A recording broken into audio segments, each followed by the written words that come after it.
ایک شخص ہے جس کو پروردگار عالم نے اتنا دیا، توجہ کریں، اتنا دیا کہ اس کے خزانوں کی چابیاں اٹھانے میں طاقتور لوگوں کا گروہ تھک جاتا تھا۔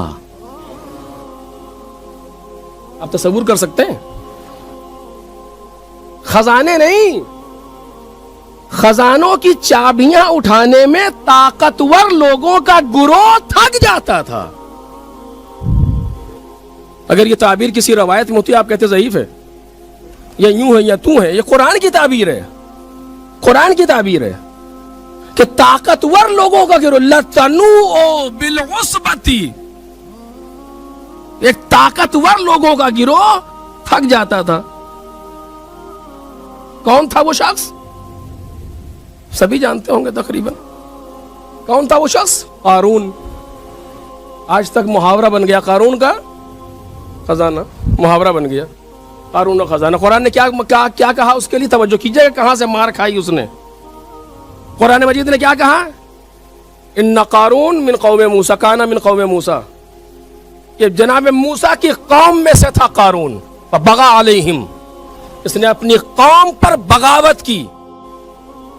لَآتَيْنَاهُ مَا إِنَّ مَفَاتِحَهُ لَتَنُوءُ بِالْعُصْبَةِ أُولِي قُوَّةٍ، ہم نے اسے اتنا دیا تھا کہ اتنا دیا تھا، من الکنوز، خزانوں میں سے اتنا دیا تھا کہ جس کی چابیاں اٹھانے میں طاقتور اولی قوتن، طاقتور لوگوں کا گروہ تھک جاتا تھا، اتنا دیا تھا، اور وہ اسی نشے میں چور ہو گیا۔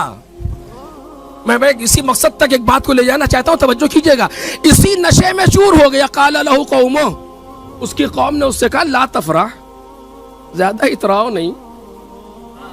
توجہ کریں، کیا آگے عجب قرآن مجید ہے، لا تفرح، زیادہ اتراؤ نہیں، زیادہ خوش نہ ہو۔ ان اللہ لا يحب المفرحین، فرحین، خداوند عالم اس طریقے سے اترانے والوں کو دوست نہیں رکھتا، بلکہ وابتغِ، جو تمہیں پروردگار عالم نے دیا ہے اس کے ذریعے سے دار الاخرۃ، اپنے آخرت کے گھر کی طرف مائل ہو۔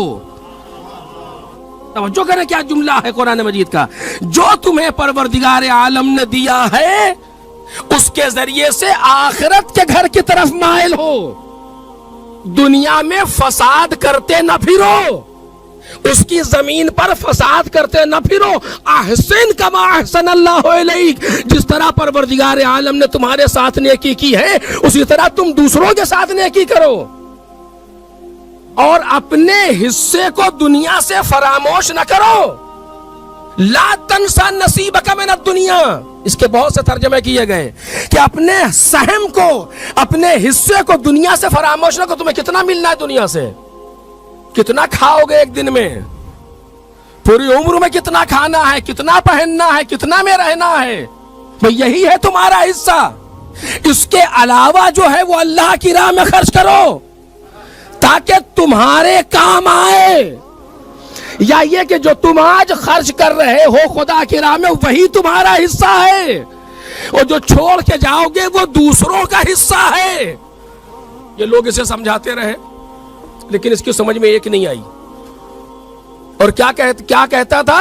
توجہ کیجئے کہ جملہ سخت ہے، قرآن مجید نے کہا ہے، اس نے کہا کہ جو ہمیں دیا گیا ہے انما اوتیتہ من علم عندی، جو مجھے دیا گیا ہے وہ ہمارے علم کے نتیجے میں ہے۔ اللہ،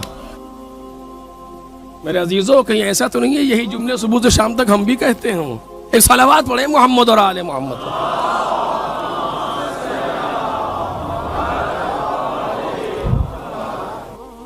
جو ہمیں دیا گیا ہوتے تو انما، جو ہمیں دیا گیا ہے من علم عندی، وہ اس علم کے نتیجے میں ہے، وہ اس ہنر کے نتیجے میں ہے، وہ ان کارستانیوں کے نتیجے میں جو ہمارے پاس ہے، اس کے نتیجے میں ہم نے یہ کمایا ہے۔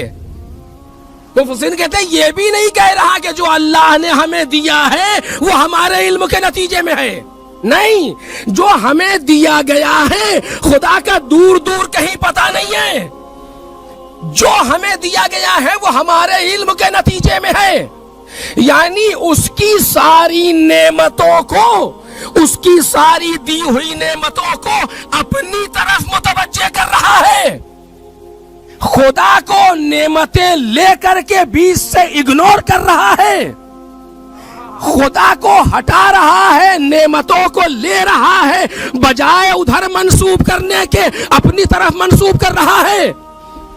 نتیجہ کیا ہوا؟ فَخَسَفْنَا بِهِ وَبِدَارِهِ الْأَرْضَ، ہم نے اس کو مائع گھر کے زمین میں دھنسا دیا، نہ اس کی دولت کچھ کر سکی، نہ اس کے کارندے کچھ کر سکے، نہ وہ خود کچھ کر سکا۔